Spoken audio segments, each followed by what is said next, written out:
The with him principle. The Gospel sync in number 50, Mark 3 verses 13 to 19, Luke 6 verses 12 to 16. Welcome back. Today, we'll be combining the Gospels of Mark and Luke to see one of Jesus' key elements in training the 12. So let's dive in. The Gospel, Mark 3 verses 13 to 19, Luke 6 verses 12 to 16. In those days Jesus went out to the mountain to pray, and he spent the night in prayer to God. When daylight came, he called his disciples to him and chose 12 of them, whom he also appointed and designated as apostles to be with him, to be sent out to preach, and to have authority to drive out demons. These are the 12 he appointed: Simon, whom he named Peter, James son of Zebedee and his brother John, whom he named Boanerges, meaning sons of thunder, Andrew, Philip, Bartholomew, Matthew, Thomas, James son of Alphaeus, Thaddeus, or Judas son of James, Simon the Zealot, and Judas Iscariot, who betrayed Jesus. My thoughts. When Jesus chose the 12, he had an agenda. From among many disciples he selected these few to be apostles, sent ones, messengers. They would first be with him and watch as the great apostle of our faith, Hebrews 3 verses 1 to 6, model the very thing that he would send them out to do. We call this the with him principle. This was very intentional. Listen how Jesus prays to his Father as he finishes his earthly ministry. I have manifested your name to the men whom you gave me out of the world. They were yours, and you gave them to me, and they have kept your word. Now they have come to know that everything you have given me is from you, for the words which you gave me I have given to them, and they received them and truly understood that I came forth from you, and they believed that you sent me. John 17 verses 6 to 8. And as you sent me into the world, I also have sent them into the world. For their sakes I sanctify myself, that they themselves also may be sanctified in truth. I do not ask on behalf of these alone, but for those also who believe in me through their word, that they may all be one, even as you, Father, are in me and I in you, that they also may be in us, so that the world may believe that you sent me. John 17 verses 18 to 21. In other words, Jesus had accomplished not only what the Father had sent him to do, but exactly what he promised in his call to the disciples in the very beginning. Follow me, and I will make you fishers of men. Matthew 4 verse 19. But before I get ahead of myself and draw your attention to the finished product, we need to concentrate on what I like to call the messy middle. The honeymoon phase was over, and now Jesus was getting to the nitty-gritty of the discipleship plan. They were to be with him. They were in the hyper-student mode where they would watch Jesus preach, cast out demons, and heal people. Then he would send them out to practice on short forays into the harvest fields of the lost. Luke 9 verses 1 to 2, 10:1. I call this the messy middle because it can be hard on the disciple maker and the disciple. There are successes and failures. There is compliance and resistance. There is learning and unlearning. It's a lot of work. It's often slow and tedious. And I think this is why a lot of disciple makers are hiding behind the pulpit or the whiteboard and have abandoned the life-on lifestyle of discipleship Jesus modeled. It's so much easier to launch a fire and forget sermon or teaching and not walk with the disciple through the experience.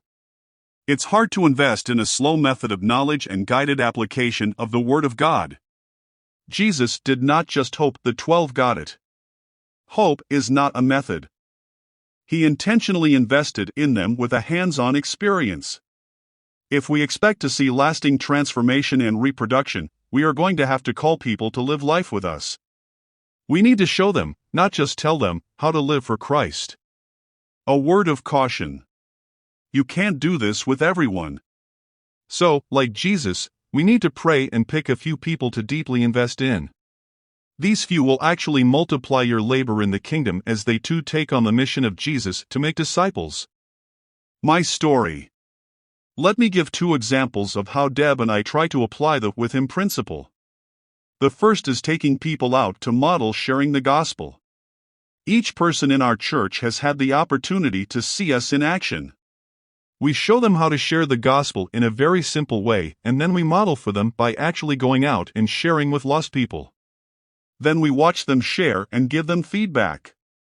It is amazing how showing people how to do something and then walking with them through the process gives them so much confidence and competence. Just last Sunday, Deb and I trained 4 Army medics on how to share their testimony. We gave them lots of practice and then they immediately shared with 2 of their fellow soldiers. The second example has to do with access to our home. We have people in our church that know mi casa es su casa. In other words, when they come to the house, they don't even need to knock. When they are hungry, they go to the fridge or pantry and get whatever they want. No need to ask. If they want to take a nap, they just head to one of the guest rooms and crash.